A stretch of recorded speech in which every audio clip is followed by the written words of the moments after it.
IPL లాంటి జెర్సీలు, IPL లాంటి score cards, IPL teams లాంటి పేర్లు, మొత్తం సెటప్ అంతా ఐపీఎల్ లానే.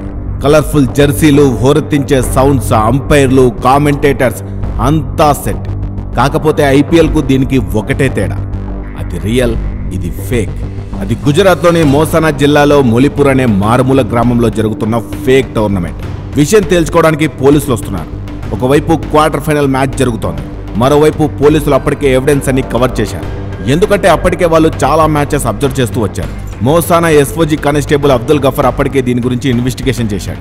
అయితే ఇదేం తెలియని ఒక బ్యాచ్ మాత్రం గ్రౌండ్ కి కొంచెం దూరంలో ఒక టెంట్ లో కూర్చొని మొత్తం ఆర్గనైజ్ చేస్తున్నారు. వాళ్ళ దగ్గర ఎప్పుడు ఏ బౌలర్ ఎలాంటి బాల్ వేయాలి, ఎప్పుడు అవుట్ అవ్వాలి అంతా లిస్ట్ ప్రకారం ఉంది.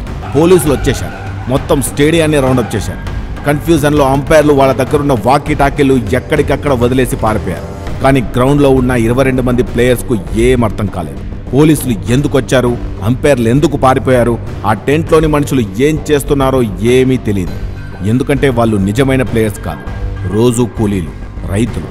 రోజుకి 400 రూపాయల కూలీ డబ్బుల కోసం రోజు క్రికెట్ ఆడుతున్న అమాయకులు. అసలు ఏంటి ఫేక్ ఐపీఎల్ సెటప్? ఎవరు దీన్ని ఆర్గనైజ్ చేస్తున్నారు?